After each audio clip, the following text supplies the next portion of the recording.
आज हम श्रीमद् भागवत गीता के तीसरे अध्याय के 40वें श्लोक का अध्ययन करेंगे, जिसमें भगवान ने किसी शत्रु को नष्ट करने के लिए उसके रहने के स्थानों की जानकारी होनी जैसे आवश्यक है, उसी तरह ज्ञानियों के नित्य वैरी काम के रहने के स्थान के बारे में भी पता होना बहुत ही आवश्यक है। तो इसी के विषय में भगवान ने ये श्लोक कहा है कि इंद्रियाणि मनोबुद्धिरस्याधिष्ठानमुच्यते एते विर्विर्मोहयतेष ज्ञानमावर्त्य देहिनम्। अर्थात इंद्रिय, मन और बुद्धि इस कामना के वासस्थान कहे गए हैं। यह कामना इन इंद्रियों के द्वारा ज्ञान को ढककर देह अभिमानी मनुष्य को मोहित कर देती है। आइए इसको विस्तार से समझते हैं। काम 5 स्थानों में दिखता है। पहला पदार्थों में, दूसरा इंद्रियों में, तीसरा मन में और चौथा बुद्धि में, और 5वां और सबसे अहम माने हुए अहम अर्थात मैं में। अर्थात कर्ता में इन 5 स्थानों में दिखने पर भी काम वास्तव में माने हुए अहम में ही रहता है, परंतु उपर्युक्त 5 स्थानों में दिखाई देने के कारण ही वे इस काम के वास स्थान कहे जाते हैं। समस्त क्रियाएं शरीर, इंद्रिय, मन और बुद्धि में ही होती हैं। ये चारों कर्म करने के साधन हैं। यदि इनमें काम रहता है तो वह पारमार्थिक कर्म नहीं होने देता। इसलिए कर्मयोगी निष्काम, निर्मम और अनासक्त होकर शरीर, इंद्रिय, मन और बुद्धि के द्वारा अंतःकरण की शुद्धि के लिए कर्म करता है। वास्तव में काम अहम में ही रहता है। अहम अर्थात मैं।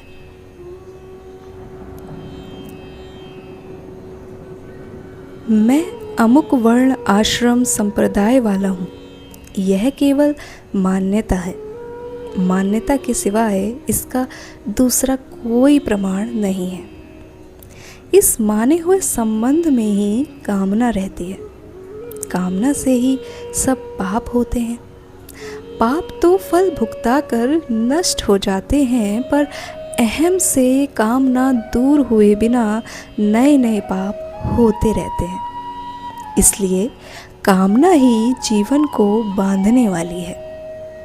महाभारत में कहा है, काम वंदेन मेवेकम नान्यदस्ति है वंदनम, काम वंदन मुक्तो ही ब्रह्म भूयाय कल्पते। अर्थात जगत में कामना ही एकमात्र बंधन है, दूसरा कोई बंधन नहीं है। जो कामना के बंधन से छूट जाता है वह ब्रह्म भाव प्राप्त करने में समर्थ हो जाता है। कामना के कारण मनुष्य को जो करना चाहिए वह नहीं करता, और जो नहीं करना चाहिए वह कर बैठता है। इस प्रकार कामना देह अभिमानी पुरुष को मोहित कर देती है। दूसरे अध्याय में भगवान ने कहा है कि कामना से क्रोध उत्पन्न होता है। कामात् क्रोधो अभिजायते, और क्रोध से सम्मोह उत्पन्न होता है। क्रोधात् भवति सम्मोह। इससे यह समझना चाहिए कि कामना में बाधा पहुंचने पर तो क्रोध उत्पन्न होता है, पर यदि कामना में बाधा न पहुंचे तो कामना से लोभ, और लोभ से सम्मोह उत्पन्न होता है।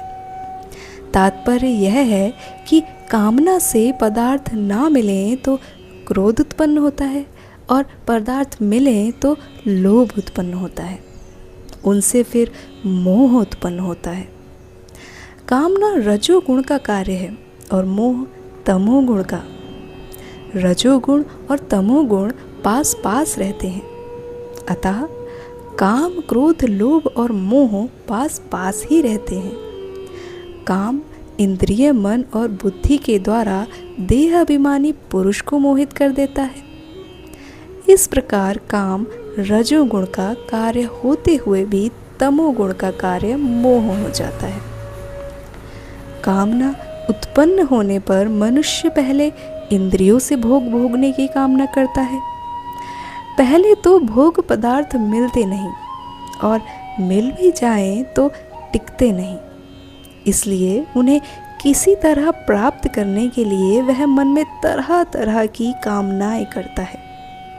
बुद्धि में उन्हें प्राप्त करने के लिए तरह तरह के उपाय सोचता है।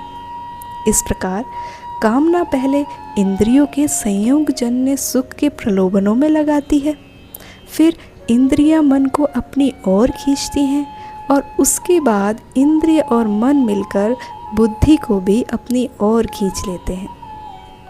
इस तरह काम देह अभिमानी के ज्ञान को ढककर इंद्रिय मन और बुद्धि द्वारा उसे मोहित कर देता है तथा उसे पतन के गड्ढे में डाल देता है। यह सिद्धांत है कि नौकर अच्छा हो पर मालिक तिरस्कार पूर्वक उसे निकाल दे तो फिर उसे अच्छा नौकर नहीं मिलेगा।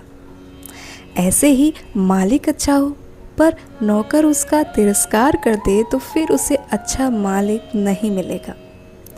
इसी प्रकार मनुष्य परमात्मा प्राप्ति किए बिना शरीर को सांसारिक भोग और संग्रह में ही खो देता है, तो फिर उसे मनुष्य शरीर नहीं मिलेगा। अच्छी वस्तु का तिरस्कार होता है अंतःकरण अशुद्ध होने से और अंतःकरण अशुद्ध होता है कामना से। इसलिए सबसे पहले कामना का नाश करना चाहिए।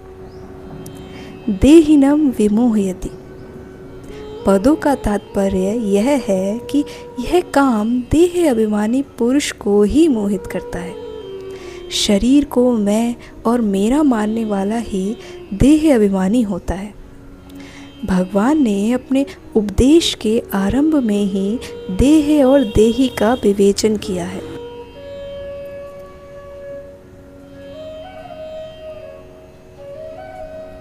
देह और देही दोनों अलग अलग हैं, यह सबका अनुभव है।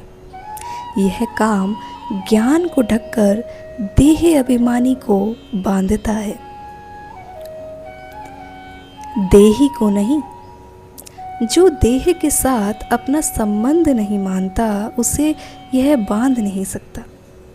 देह को मैं, मेरा और मेरे लिए मानने से ही मनुष्य उत्पत्ति विनाशशील जड़ वस्तुओं को महत्व देता है, जिससे उसमें जड़ता का राग उत्पन्न होता है। राग उत्पन्न होने पर जड़ता से संबंध हो जाता है।